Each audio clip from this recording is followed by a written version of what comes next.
football. It's personal between me and you, and I'm going to do you some serious harm, you big stiff idiot. The Untouchable True School Sports Empire proudly presents something the boxing game's been missing. Hey, what's going on? It's your boy BT, and I came here to talk some boxing with thousands of True School Sports subscribers. All right, so interesting stuff coming out of the 140-pound division, the super lightweight division. We all know Subriel Matias. Right now, he's in a process of his career where we heard he was fighting Sergey Lipinets in a title defense. Now we're hearing that he's getting ready to fight the Uzbekistan contender and mandatory challenger Shohan Ergashev in what is going to be one of the most violent fights in boxing if it does come off. But, however, Matias has his sights set on somebody else that's making their way up into the division.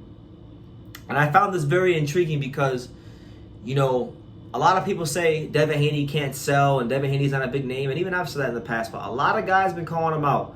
You know, Regis Prograis obviously called him out, and they're in the negotiations of a fight supposedly happening in October, which I highly doubt it will happen in October. Well, hopefully it does. We've heard Prograis call him out. We've heard a lot of guys call Devin Haney. And you could add Subriel Matias to the list because he's calling out Devin Haney. He stated the following, and I quote, "Devin Haney, I want to fight you. I want this fight. Please give me the opportunity."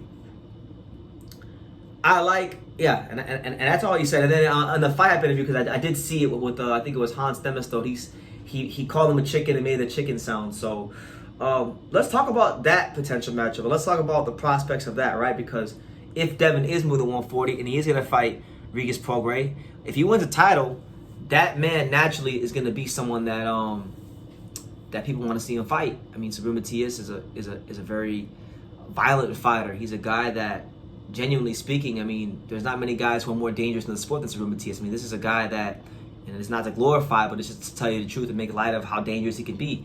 This guy killed a guy in the ring when he fought, RP Maxime Dadashev. You know, that was a hellacious fight.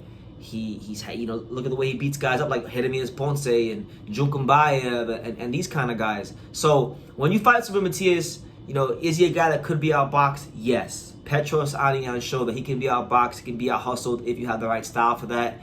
But to see Subriel Matias in there with a guy like Devin Haney, I mean, Devin Haney, he's someone that at 135 was not a big puncher. He really couldn't punch his way through a white paper bag at 135. But I'm going to give Devin the benefit of the doubt. I don't think it was due to bad fundamentals. I don't think it was due to anything other than the fact that Devin was just very weight-trained and very big for the weight class. And I'm led to believe that as Devin moves up in weight to 140, I think, you know, the fundamentals he does have and his mechanics are going to improve. And I would anticipate for him not to be a knockout artist, but at least to be more of a threat of a power puncher. So I would like to see that theory be put to the test at some point. And it don't got to be right away, but I think Devin versus Subriel Matias would be a very intriguing fight. Just because you look at what Lomachenko was able to do, a guy that was a featherweight, naturally smaller man, who was able to push Devin Haney back in many instances and win a lot of exchanges. It really makes you raise your eyebrows and say, okay, if you got a guy like Subriel Matias, who, granted, he's not as crafty and as intelligent of a fighter as Lomachenko, you know, in terms of footwork and things like that. But still, if you got a guy like Subriel Matias with his volume and his ability to, you know, just turn up the heat as the fight goes on, if that kind of opponent were to do the same thing to Devin Haney, how would Devin respond? I think that's the real intriguing part of the fight for me. So, you know, I hope, you know, I know it won't happen right away because some dominoes got to fall. Devin's got to fight Prograis at 140. Devin's got to get a title at 140. Subriel Matias has to fight Shohan Ergashev, and that's not a gimme. He may F around against Ergashev and get knocked the hell out because Ergashev really is like that. He's got TNT in both hands. He can box. He can move. He's athletic.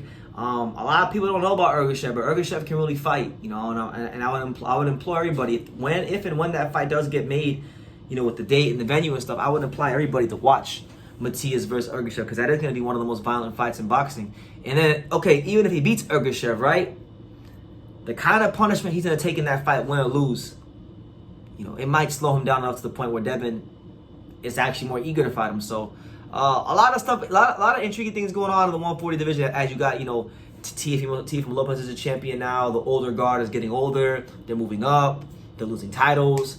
So we shall soon see what happens. But that's the news. Subriel Matias calling out Devin Haney. What do you guys think? Who do you guys fear? What do you guys think about the prospects of that fight? What kind of a chance do you give both fighters, and who would you pick if the fight were to happen? Personally, I like Subriel Matias. I'm a fan. I think he's one of the only Puerto Rican fighters in boxing that's really living up to the hype. It really doesn't get enough hype, if we're being honest. But I just think I think Devin will have the answer for him. I think Devin could beat Subriel Matias. I think Devin would actually win that fight a little bit easier than people think.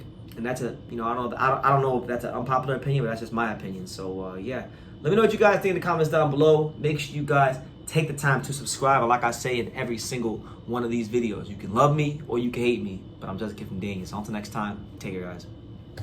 Thank you for watching another video on the untouchable True School Sports Empire. We're here at the Hatanaka Boxing Gym in Nagoya, Japan. And for more great videos just like this one, make sure you guys click right here.